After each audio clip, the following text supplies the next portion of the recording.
Police dog निवृत्त झाला तरी पोलिसांसोबतच राहणार. मुख्यमंत्री देवेंद्र फडणवीसांचा निर्णय. 10 वर्ष सेवा केल्यानंतर श्वान पोलीस विभागातून निवृत्त होईल. श्वानाच्या निवृत्तीनंतरही श्वान पोलीस दलासोबतच राहणार. गृह विभाग श्वानाच्या भोजनाचा आणि इतर खर्च उचलेल, असं मुख्यमंत्री फडणवीसांनी म्हटलंय. राज्याच्या पोलीस दलात महत्त्वाची भूमिका बजावणाऱ्या श्वानांबाबत मुख्यमंत्री फडणवीसांनी एक महत्त्वाचा निर्णय घेतलाय. निवृत्तीनंतर या श्वानांना दत्तक देण्याऐवजी त्यांचा सांभाळ गृह विभागच करणार आहे. गुन्ह्याची उकल करण्यासाठी पोलिसांच्या मदतीला श्वान पथकही असतं.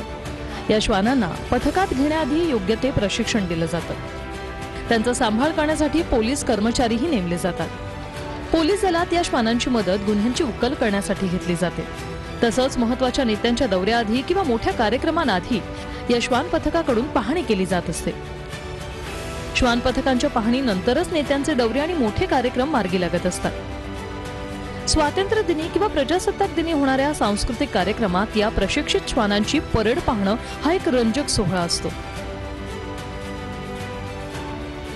हे श्वान पथक फक्त पोलीस दलातच नाही तर लष्कर आणि निमलष्करी दलांमध्येही असतात. राज्याच्या पोलीस दलात तब्बल 10 वर्ष सेवा दिल्यावर हे श्वान अधिकृतपणे सेवेतून निवृत्त होत असतात. या 10 वर्षांमध्ये श्वानाला त्याच्या रखवालदारामार्फत राहण्याची आणि भोजनाची सवय होऊन जाते आणि त्यांच्यात आपुलकीचा बंध निर्माण होतो. पण याआधी 10 वर्षाची सेवा झाल्यावर त्या श्वानांना इतर ठिकाणी दत्तक दिलं जात होतं. दत्तक दिल्यावर अनेकदा त्या श्वानांचं मानसिक स्वास्थ्य बिघडतं किंवा ते अन्नत्याग करतात. त्यामुळे राज्याचे मुख्यमंत्री आणि गृहमंत्री देवेंद्र फडणवीसांनी हा एक महत्त्वाचा निर्णय घेतलाय. फडणवीस काय म्हणाले?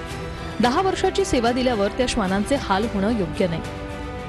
ते श्वान असले तरी त्याची काळजी आपणच घेतली पाहिजे. त्यांच्या पदरी दुःख जीवन येऊन आता निवृत्ती पश्चातही असे श्वान पोलीस दलासोबतच राहतील. त्यामुळे त्यांच्या रखवालदारासोबत त्यांचे असलेले ऋणानुबंध कायम राहतील. भोजनाचा आणि अन्य काही आर्थिक भार पडल्यास तो गृह विभाग उचलेल. फडणवीसांच्या या निर्णयाची सध्या चांगली चर्चा रंगली आहे.